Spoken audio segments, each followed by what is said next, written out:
बिस्मिल्लाहिर्रहमानिर्रहीम। अस्सलामु अलैकुम।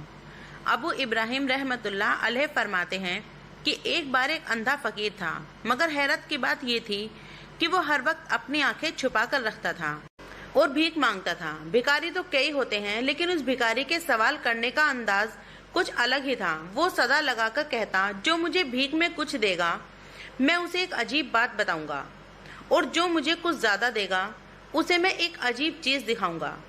उस फकीर का इस तरह सदा लगाकर भीख मांगना काफी मकबूल होता जा रहा था, लेकिन अभी तक मेरा उससे सामना नहीं हुआ था। एक दिन मैं बाजार से गुजर रहा था कि इतने में मैंने एक सदा सुनी।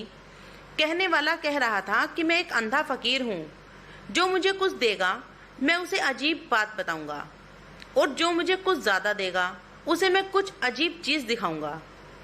इतना सुनना था कि मैं आवाज सुनकर उसकी तरफ चल दिया। इतने में मेरी नजर एक बूढ़े शख्स पर पड़ी जो हाथ फैलाकर कुछ मांग रहा था। एक राहगीर रुका और उस भिखारी के हाथ में कुछ सिक्के रख दिए जो उसके हिसाब से ज्यादा थे। मैं ये देखकर उसके पास जाकर खड़ा हो गया कि ये फकीर उसे क्या सुनाएगा और क्या दिखाएगा। सिक्के हाथ में लेकर उस फकीर ने कहा, मैं तुम्हें एक अजीब चीज दिखाता हूँ। ये कहते हुए उस अंधे फकीर ने अपनी आंखों पर से पर्दा हटा दिया। ये मंजर देखकर हैरान हो गया। उसकी आंखें बिल्कुल नहीं थी, बल्कि आंखों की जगह सुराख थे, जिसमें से आर पार साफ दिखाई दे रहा था। फिर उस फकीर ने कहा, मैं तुम्हें एक अजीब बात बताता हूँ। ये मेरी आंखों की दास्तान है। मैं एक तंदुरुस्त नौजवान हुआ करता था, लेकिन मेरी बदबख्ती ये थी कि मैं एक कफन चोर था, और कफन चोर भी बड़ा नामी गिरामी था। मेरे बारे में मेरे शहर के सभी लोग जानते थे कि मैं मुर्दे के दफन होते ही पहली रात में कफन चुरा लेता हूँ। लोग इस वजह से मुझसे खौफ खाते और मुझे वहशत की नजर से देखते थे, लेकिन मुझे उस रौब और दबदबे पर बहुत नाज था कि लोग मुझसे खौफ खाते हैं, और जब मैं चलता था तो तकब्बुर के साथ चलता। लोग मुझे हकारत की नजर से देखते थे, लेकिन सबका मुझ पर कोई असर नहीं पड़ता था।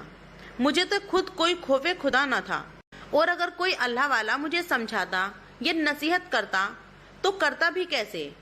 वो सब मुझसे इतना ज्यादा डरते थे। उसकी एक बड़ी वजह ये भी थी कि वैसे आम इंसान दिन की रोशनी में कब्रिस्तान जाने से डरता है, और मैं रात में जाता, और वो भी एक ताजा दफन किए हुए मुर्दे के कब्र में गुजारने वाली पहली रात में, जिस वक्त मामला हिसाब किताब का होता है। मैं जाकर उसका कफन चुरा लिया करता था और उस कफन को बेच दिया करता था। बस यही वजह थी कि सभी मुझे किसी शैतान से कम नहीं समझते थे, और लोग मुझसे डरते भी थे। जब भी किसी का कोई अपना दुनिया से रुखसत होता तो उन्हें इस बात का मुकम्मल यकीन होता था कि दफन होते ही मैं उसका कफन चुरा लूंगा। लोग कई कई रातों तक अपने दफनाए हुए मुर्दे का ख्याल रखते थे। कब्र पर बैठकर रातों को पहरा देते थे कि कहीं मैं आकर उनका कफन न चुरा लूं। और जब भी कोई मुर्दा कब्रिस्तान में दफन हो जाता था और पहली रात उसके पास कोई ना होता, तो मैं जाकर उसका कफन चुरा लिया करता था, और हमेशा मैं ऐसा ही करता था। लेकिन एक बार कुछ ऐसा हुआ जिसके बाद से सब कुछ बदल गया। हमारे शहर का काजी बहुत बीमार हो गया। बीमार भी ऐसा कि उसे खुद उसके बचने की कोई उम्मीद नहीं थी। एक रोज उस काजी का खादिम मेरे पास आया और मुझे काजी का पैगाम देते हुए कहने लगा कि काजी साहब बहुत बीमार हैं, मगर वो तुमसे मिलना चाहते हैं। मैं अगले ही दिन काजी साहब के पास पहुंच गया। काजी जानता था कि मैं कफन चोर हूँ, इसलिए काजी ने मुझे 100 दीनार दिए और कहने लगा, देखो मैं जानता हूँ कि मेरा वक्त अब बहुत करीब है। बस मैं इन 100 दीनारों के बदले अपने कफन को महफूज करना चाहता हूँ। मैं उसकी बात समझ गया, और मैंने उससे वादा किया कि मैं इस रकम के बदले उसके मरने के बाद उसका कफन नहीं चुराऊंगा। काफी दिन गुजर गए। पहले तो काजी सख्त बीमार रहा, लेकिन फिर उसकी तबीयत में बेहतर आना शुरू हो गया और वह ठीक हो गया। लेकिन फिर कुछ दिनों के बाद काजी अचानक से बीमार हो गया और उसकी मौत हो गई। मुझे इस बात का पता चला। पूरा शहर उसके जनाजे में शामिल हुआ। मैं भी गया।